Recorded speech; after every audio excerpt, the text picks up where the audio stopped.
the words that he said at the end were, so I think one day you could be good enough to row for Great Britain and maybe even go to the Olympic Games. And that's when my ears picked up and I was like, this guy is crazy. What's he saying here? Does he not know I'm just an ordinary person?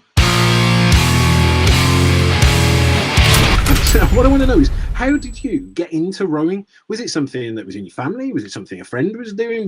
Did you stumble across it by accident? Did you go to one of those cool universities where they have that rowing race every year and they're like, hey, you got to see if you're any good at rowing so we can win the boat? How did you get into it? Yeah, well, I love telling this side of my story, really, because I think this is the most inspiration I can give to people, is that I was just an ordinary person. So I didn't grow up in a sporty family. I didn't have any big sporting icons. In fact, when I went to school, I just thought there was the four main sports that everyone did. The typical school sports like tennis in the summer and athletics, and then if you're a girl, it'd be hockey and netball. So I didn't know this world of sport outside of school, really.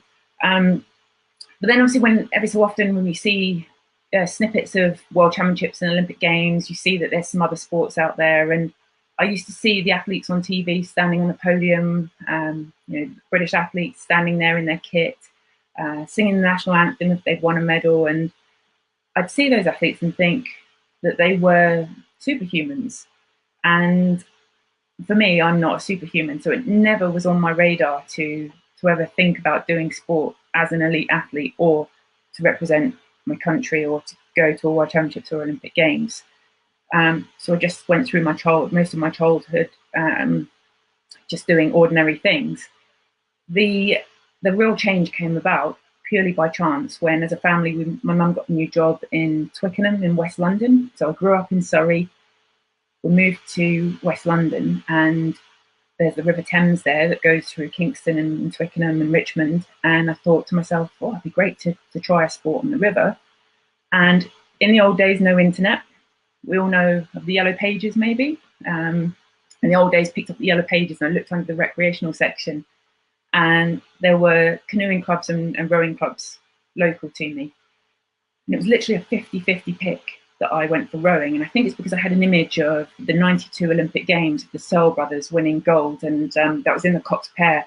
And I had the image strong in my mind of their Cox, Gary Herbert, crying his eyes out on the medal podium. So I went for rowing.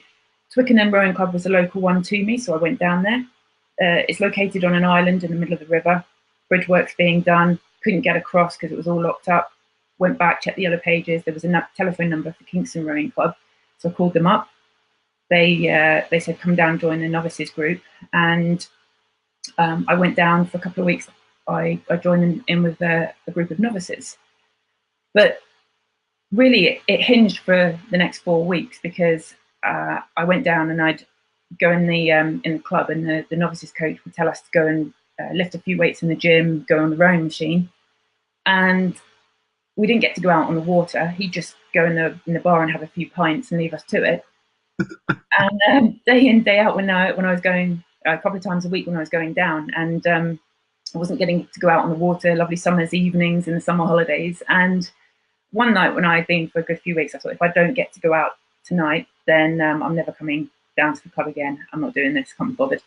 Anyway, so same thing happened, go in the gym, lift a few weights, go on the rowing machine. And so being kind of compliant, I just got on with it. And when I finished, I went and got my bag in the changing rooms, and I was about to walk out the door of the club and never come back again when this guy stopped me. And I'd not seen him before, and said I was with the novices group, but I'm not coming back again because I haven't been able to get out on the water. He said, don't leave, make sure you come back tomorrow and I'll make sure you go out on the water. The next day I went back down, and he said to me, okay, just get on the rowing machine and do 20 minutes as hard as you can. I was like, oh, I can't believe this. Same thing's happening again. That I was there and I wasn't going to throw a strop and walk off, so I did 20 minutes on the rowing machine. And I finished, and he sat me down afterwards, and he pulled out this book and went through all this list of numbers and reeled off all this comparison of the score you've just done on the rowing machine is as good as this girl who went to the Junior World Championships, as good as this girl who went on to the Senior World Championships or won a medal here, there, and all this data. It just meant nothing to me. But the words that he said at the end were, so I think one day you could be good enough to row for Great Britain and maybe even go to the Olympic Games. And that's when my ears picked up and I was like, you know, this guy is crazy. You know, what's he saying here? Does he not know I'm just an ordinary person? But it was that moment that he sowed that seed, and he spotted my talent. And this guy turned out to be the coach of the women's squad at Kingston Rowing Club. And little did I know, but I ended up at Kingston Rowing Club. It was one of the best junior women's rowing clubs in the country.